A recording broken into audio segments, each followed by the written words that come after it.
Queridos hermanos, buenas tardes. Dios les bendiga. Bienvenidos un día más al Pastor Online. Disculpen que la semana pasada no pudiera estar con ustedes. Como bien saben, tuve que viajar a Italia.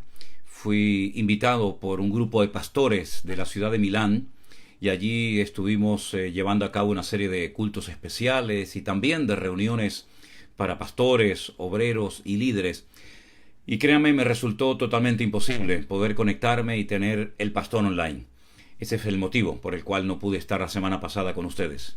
Pero aquí estoy para dar respuesta a algunas preguntas que hemos estado recibiendo en los últimos días y confiando y esperando en el Señor que podamos dar respuesta con la palabra del Señor en la mano y de esa manera pues salir de cualquier duda, de cualquier cosa que no entendamos y que nos impide, digamos, a veces disfrutar de la lectura de la palabra del Señor y ampliar nuestro conocimiento bíblico.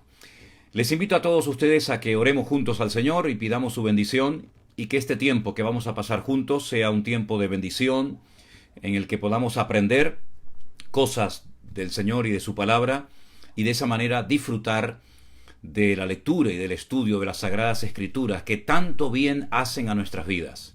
Así es que a los que ya están conectados les invito a que nos unamos en oración y pidamos la bendición de Dios para este espacio que recién comienza ahora. Oramos al Señor. Bendito Padre Celestial, te damos muchas gracias de todo corazón por este privilegio que nos das una vez más de poder estar juntos en torno a tu palabra, en torno a tu presencia. Señor, ayúdanos a descubrir las maravillas de tu palabra, a disfrutar de las cosas que en ellas se encuentran ocultas y que se han escrito y revelado por tu Espíritu Santo para que podamos conocerte y servirte mejor. Gracias, oh Dios, por todos y cada uno de los hermanos que se irán conectando a lo largo del programa, a lo largo de la tarde. Ayúdanos a estar atentos y que tu Espíritu Santo nos dé la sabiduría necesaria para poder dar respuesta a las preguntas que en estos días hemos recibido. Nos ponemos en tus manos y pedimos tu bendición en el nombre de Jesús. Amén. Y amén. Pues mis queridos hermanos, a todos ustedes, bienvenidos. Estoy muy contento de poder estar nuevamente con todos ustedes. Gracias a los que estuvieron orando para que el Señor me usara y fuera de bendición nuestra estancia allí en Italia, en Milán. Como siempre me quedé en la casa de mi amigo, el pastor Antonio Panocchia, donde me siento como en mi propia casa. Y después tuvimos una preciosa reunión de pastores, obreros y líderes el día viernes en una iglesia que no conocía, pero que el pastor, digamos, prestó para que pudiéramos reunirnos en ella. Al día siguiente, el día sábado, tuvimos una hermosísima reunión unida, donde muchos hermanos, muchos pastores vinieron y en la iglesia del pastor Antonio Panocchia tuvimos un culto unido realmente precioso y el Señor me dio la oportunidad de conocer a muchos hermanos, a muchos pastores que no conocía y tuvimos un tiempo realmente precioso. Luego, al día siguiente, domingo, estuve predicando en una iglesia que tampoco conocía, era la primera vez que visitaba, y el domingo a la tarde volvimos a tener otro culto que casi diríamos era otro culto unido, porque muchas iglesias no tienen culto por la tarde, entonces nos juntamos nuevamente y tuvimos un culto de despedida realmente extraordinario. Gracias de verdad, de todo corazón, a todos los que estuvieron orando para que este viaje fuera de bendición, que lo fue, y vine bendecido, y puedo decir para la honra y para la gloria del Señor, que la palabra del Señor se predicó y creo que hizo muchísimo bien a tantas personas que la pudieron escuchar. Así que gracias una vez más a todos los que estuvieron orando por este viaje. Aprovecho la oportunidad una vez más para volver a repetir lo que ya tantas veces he dicho. Hermanos, hay muchas páginas circulando por YouTube y por Facebook con mi cara, con mi nombre, con el logotipo de la iglesia, etcétera, que no tienen absolutamente nada que ver con nuestro ministerio. Son personas que a veces sin permiso, otras a veces con permiso, utilizan nuestro material pues para abrir una nueva página y a veces crean más confusión que otra cosa. Deberían de aclarar y sobre todo respetar el tema de las carátulas, las portadas, pero a veces no lo hacen. Yo les recuerdo que nosotros tenemos un canal oficial en Facebook llamado Centro Evangélico Vida Nueva, y otro canal llamado igual Centro Evangélico Vida Nueva en YouTube. A través de dichos canales emitimos el Pastor Online, los devocionales, retransmitimos los cultos. Todo lo que salga de esas dos páginas, de esos dos canales oficiales, pues no lo podemos controlar, lógicamente no tiene nada que ver con nuestro ministerio y nosotros, como bien saben ustedes, no pedimos dinero. Si alguien en mi nombre o en nombre de nuestro ministerio se dedica a pedir dinero, tienen que saber inmediatamente que no somos nosotros, porque nosotros no pedimos dinero por las redes sociales, nunca lo hemos hecho, y por lo tanto esa es una señal de que ese canal, esa página, no tiene nada que ver con nosotros. Y dicho esto, vamos a pasar ya a dar respuesta a algunas preguntas que hemos estado recibiendo en los últimos días. Y la primera pregunta nos la hace una hermana llamada Faustina. Nos dice si podemos hablar acerca de qué es el bautismo en el Espíritu Santo. Bueno, una vez más, tocamos un tema que para unos significa una cosa y para otros significa otra. Quiero decir con esto que, por ejemplo, si le preguntáramos a un hermano pentecostal, a un hermano de cualquier iglesia pentecostal, qué es para él o para ella el bautismo en el Espíritu Santo, automáticamente lo relacionaría con el hablar en lenguas. Si le preguntáramos a un hermano, digamos, no pentecostal, de otra línea del pueblo evangélico, pues diría que el bautismo del Espíritu Santo es lo que dice la Biblia en 1 Corintios, cuando el texto bíblico dice que por un mismo Espíritu fuimos todos bautizados en un cuerpo.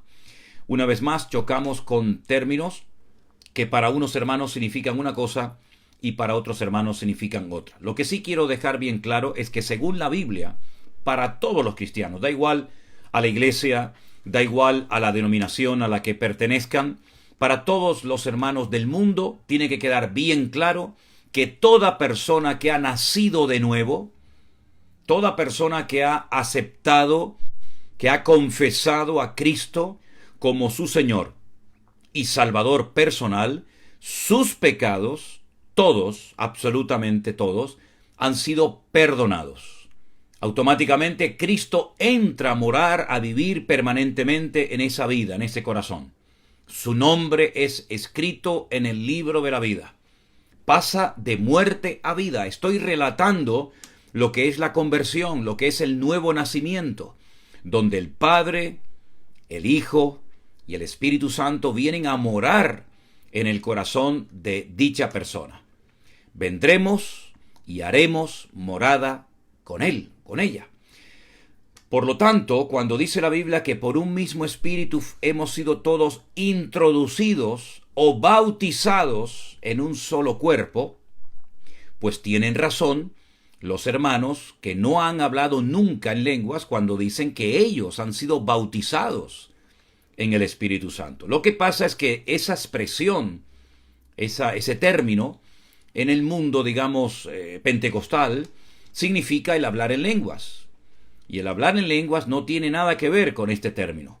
Yo sé que es el término que generalmente se utiliza para las personas que hablan o no hablan en lenguas. ¿Has sido bautizado en el Espíritu Santo? Lo que te está preguntando es si has hablado o no en lenguas. Bueno, miren hermanos, lo que no podemos es separarnos y dividirnos por interpretar un texto o un versículo de una forma diferente a la clásica, a la tradicional, a la postura de la denominación de cada uno. Yo creo que el amor tiene que estar por encima de opiniones personales o de experiencias personales. Hay personas que no han hablado nunca en lenguas y son exactamente igual de cristianos que aquellos que sí han hablado en otras lenguas. Por favor, seamos maduros y no nos separemos, ni peleemos, ni discutamos entre nosotros por si éste habló o no habló en lenguas, si éste es más santo o menos santo, si yo pertenezco a una denominación u a otra denominación. El amor nos tiene que unir. Y hablemos o no hablemos en lenguas, entendamos de una forma un texto o lo entendamos de otra manera, somos todos uno en Cristo Jesús. Y cuando todos verdaderamente demostremos el amor de Cristo en nosotros y entre nosotros, el mundo verá que verdaderamente somos hijos de Dios. Que Dios nos dé la madurez, porque aquí yo creo que se trata más bien de madurez, más que de otra cosa. Que Dios nos dé la madurez suficiente para aceptarnos y amarnos y respetarnos los unos a los otros, independientemente de que las experiencias que unos hayan podido tener sean diferentes a las experiencias que otros tal vez no han tenido o han tenido otro tipo de experiencias. Al fin y al cabo, queridos hermanos, aquí de lo que se trata no es de ir acumulando experiencias, sino de ir creciendo en amor a Dios, en amor al prójimo, amor entre nosotros. Y eso es lo que verdaderamente nos tiene que caracterizar. Así es que, ya digo, es cuestión de términos. Para unos significa una cosa, para otros otra. Pero aquí lo importante es que nos amemos y que seamos uno en Cristo Jesús. Porque esa fue la oración que el Señor Jesucristo hizo hace 2000 años, que la encontramos en Juan capítulo 17. Que sean uno, como tú en mí, oh Padre, somos uno, perfectos en unidad, para que el mundo crea que tú me enviaste. Demos un buen testimonio al mundo, vivamos como cristianos maduros y dejemos a un lado las pequeñas diferencias y vamos a unirnos en las grandes cosas, en las muchas cosas que gracias al Señor tenemos en común. Tenemos un Salvador en común, una salvación igual para todos. Y otra cosa muy importante, en el cielo, no sé cómo, solamente el Señor lo sabe hacer, ¿verdad? Todos vamos a estar juntos. No habrá una parte para los pentecostales y otra parte aparte, valga la redundancia, para bautistas, presbiterianos, metodistas, anglicanos, ¿verdad? Sino que en el cielo estaremos todos juntos, alabando a nuestro Dios por la eternidad. Eso es lo que verdaderamente importa y esa es nuestra fe y el amor es lo que nos permite mantenernos unidos en el vínculo de la paz para la gloria de nuestro Dios. Creo que como nunca antes tenemos que estar unidos y más en estos tiempos difíciles y peligrosos en los que ya estamos y que van a ir en aumento. Así es que vamos a unirnos porque va a ser lo único que nos va a permitir mantenernos firmes contra las acechanzas del diablo y mantenernos en victoria en el nombre del Señor. Bueno, quiero contestar a una hermana llamada Olga que desde la isla de Puerto Rico nos escribe y nos dice que aparentemente ha encontrado unas contradicciones. En Segunda de Crónicas, dice esta hermana Olga de Puerto Rico, encontré una aparente contradicción porque en el capítulo 11, los versículos del 21 al 22, dice que Abías era hijo de Maaca, hijo de Absalón, y en el capítulo 13, versículo 2, pues dice que Abías era hijo de Micaías, hija de Uriel de Gabaá. ¿Me lo podría explicar? Miren, yo he estado haciendo unas pequeñas averiguaciones y nuevamente quiero recordarles que hay un libro que sería muy bueno que adquiriéramos, que tuviéramos en nuestras casas. Es un libro titulado Diccionario de Dificultades y Aparentes Contradicciones Bíblicas, de Editorial CLIE. Es este libro, no sé si se ve bien ahí en la pantalla, espero que sí. Es un libro práctico que nos va a ayudar a encontrar respuestas a esas aparentes contradicciones que a veces aparecen en la Biblia y que nos pueden desconcertar. Respondiendo a su pregunta, hermana Olga, permítame leerle lo que este libro en la página 393 nos dice. La hija de Absalón, Tamar, probablemente se casó con un tal Uriel, siendo madre de Maaca o de Micaía. Es decir, en el primer texto, como frecuentemente aparece en otros lugares, la palabra hija a veces denota nieta. Puede ser nieta o hija. Y en el versículo número 10, la madre de Asa era hablando estrictamente su nieta.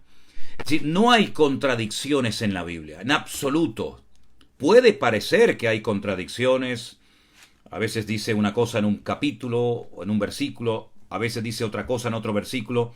Bueno, también hay que decir que a veces hay pequeños errores del que estaba copiando ese texto que no alteran el significado del pasaje bíblico, ¿sí? Hay letras en hebreo, para los que saben un poquito de hebreo, que son muy parecidas y a veces con el paso del tiempo se puede borrar un trocito de la letra y en vez de poner una samej se pone una nun o viceversa, ¿verdad? Pero ya digo, no altera en absoluto la profundidad, el mensaje que estamos leyendo, ¿verdad? Y a veces puede parecer una contradicción, pero lo que a veces es en un lugar el hijo puede ser la nieta o la nieta puede ser el hijo, pero quiero que tengan la tranquilidad absoluta de que nuestras Biblias no están plagadas, no están llenas de errores y que por lo tanto no podemos confiar en ellas, ni mucho menos, ni mucho menos. Yo sé que hay gente por ahí que se dedican a tirar por tierra esta versión o aquella versión, ¿verdad?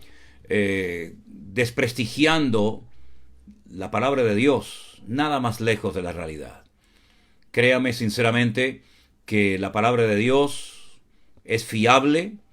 No tenemos una traducción perfecta y literal de los textos griego y hebreo porque sería totalmente imposible. A veces hay que adaptar, como he dicho en otras ocasiones, ciertos y determinados textos, pero eso no significa de que el texto haya sido mal traducido o que en hebreo diga una cosa completamente diferente a lo que pueda decir en nuestro idioma, en español, ¿no? Eso no es así.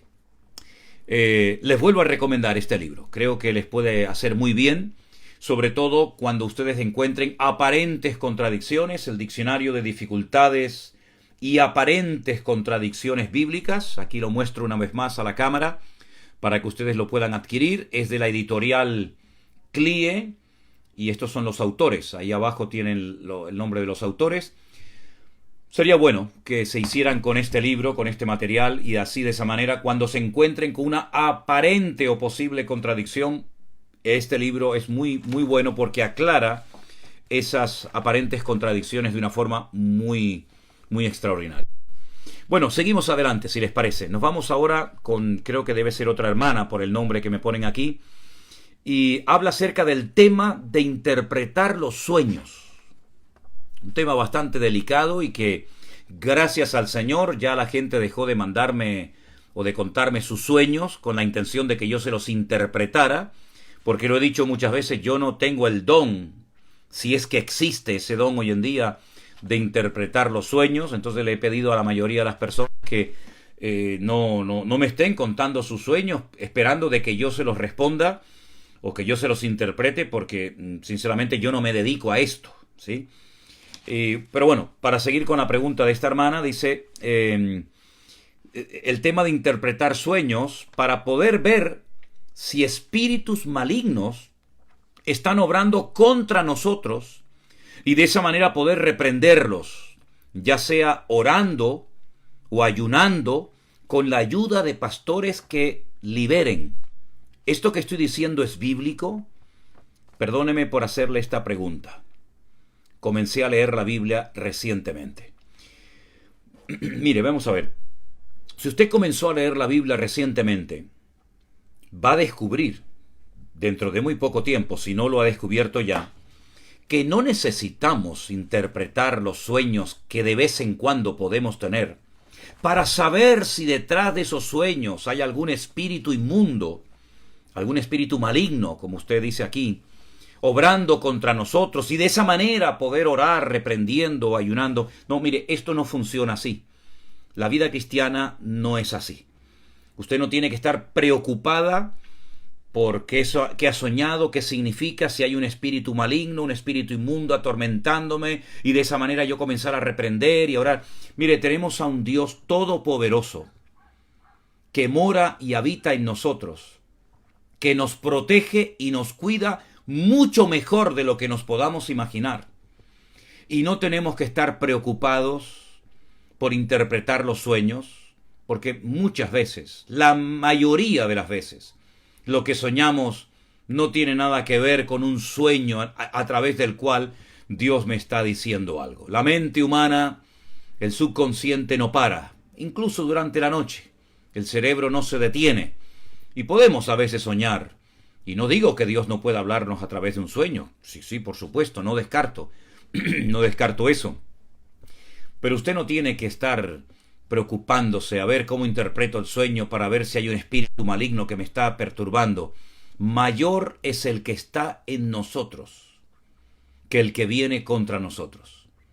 El Señor nos protege, la unción que mora en nosotros nos protege, y dice que el maligno, y lo dice Primera de Juan literalmente, el maligno no nos puede tocar. Siempre y cuando, subrayo, siempre y cuando estemos en orden, en santidad, en obediencia, en sometimiento absoluto al señorío de Cristo, Él nos va a proteger de espíritus malignos, de ataques, etcétera, etcétera. Tenemos que estar siempre armados, ¿verdad? Protegidos. Efesios capítulo 6, le recomiendo que lo lea, ¿verdad? Si tenemos la coraza, la espada, el yelmo, etcétera, pues vamos a estar firmes contra los dardos de fuego que nos lanza el maligno. Pero por encima de cualquier oración que nosotros a título personal podamos hacer, tenemos a nuestro Dios que nos cuide, que nos cuida. No vamos a estar obsesionados, me están atacando los espíritus, los demonios. Mire, gracias al Señor, aún durante la noche, el ángel del Señor acampa alrededor de los que le temen y los defiende. Así que basta ya de estar viendo al diablo por todas partes. Y vamos a pedirle al Señor que nos ayude a verle a Él por todas partes. Porque yo veo la mano de mi Señor por todo lugar. Desde que me levanto hasta que me acuesto veo la fidelidad, el amor, la bondad, la presencia de nuestro Dios por todas partes. Cuidado, no estoy diciendo con esto que no existan los demonios, porque también dice la Biblia que Satanás anda como león rugiente buscando a quien devorar, pero no vamos a estar obsesionados viendo al enemigo por todas partes, porque dicho sea de paso, Satanás no es un ser omnipresente. ¿Qué más quisiera él? ¿Qué más quisiera este ser caído, derrotado y vencido? Estar en todas partes al mismo tiempo, pero no puede estar. Porque el único ser omnipresente es nuestro Dios. Él está con nosotros todos los días hasta el fin del mundo. Y no tenemos que tenerle miedo al diablo, ni a nada, ni a nadie. Porque el Señor nos cubre y nos protege.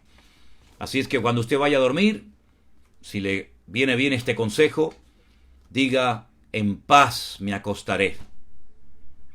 Y asimismo dormiré, porque solo tú, Señor, me haces vivir confiado. Y usted va a dormir en paz, tranquila, descansando durante la noche, renovando sus fuerzas para que a la mañana siguiente usted pueda levantarse con fervor, con entusiasmo, con alegría, con gozo, con la paz del Señor y poder afrontar ese nuevo día con la bendición del Señor. Que Dios nos ayude a ver la gloria del Señor por todas partes y no estar todo el santo día viendo demonios y al enemigo por todos los lados.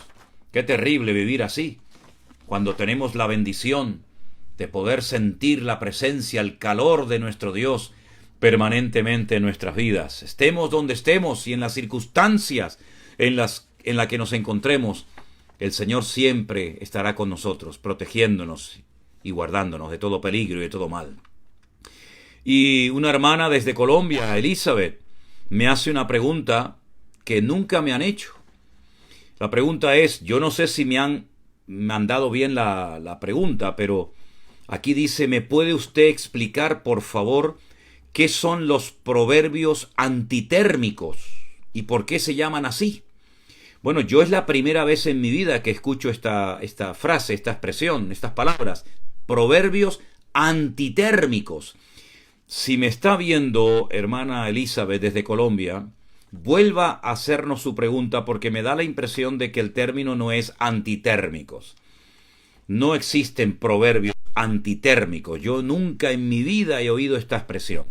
Así que vuelva otra vez a hacernos su pregunta, porque probablemente a lo mejor el término, la palabra no es esa, porque yo, si usted me pregunta por los proverbios antitérmicos, mi respuesta es, no tengo ni la más remota idea de lo que se trata esta expresión. No la he oído en mi vida, por lo tanto no No le puedo dar una respuesta porque no sé a lo que usted se está refiriendo concretamente. Luego, por otra parte, una hermana llamada Margarita, basándose en 1 Corintios capítulo 15, los versículos del 40 al 50, pues nos pregunta de qué se trata todo esto. Bueno, todo el capítulo 15 de 1 Corintios prácticamente es un capítulo, perdón, es un capítulo monográfico. Se nos habla acerca de la resurrección.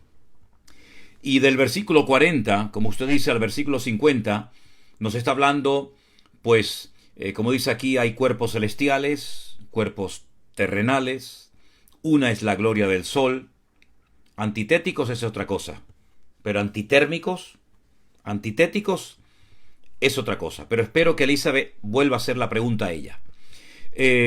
Está hablando acerca de la resurrección de los muertos, de cómo se siembra en corrupción. Evidentemente nuestro cuerpo cuando lo entierran se corrompe, se deshace, pero se resucita con un cuerpo glorificado, transformado tal como era el del Señor Jesucristo. Está hablando de la resurrección en corrupción, la resurrección en gloria, en poder, ¿verdad?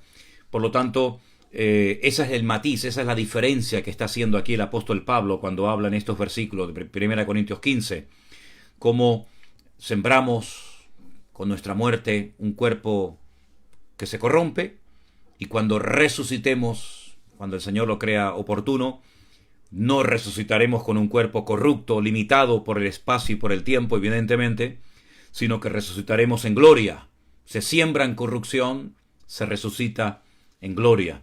Se siembra en debilidad, se resucita en poder.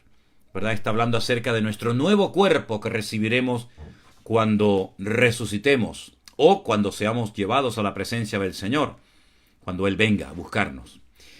Y también hay una pregunta que se nos hace basándose en Isaías capítulo 65, donde dice que las mujeres no darán a luz para maldición, ni el niño morirá de 100 años. ¿Cuándo será este tiempo?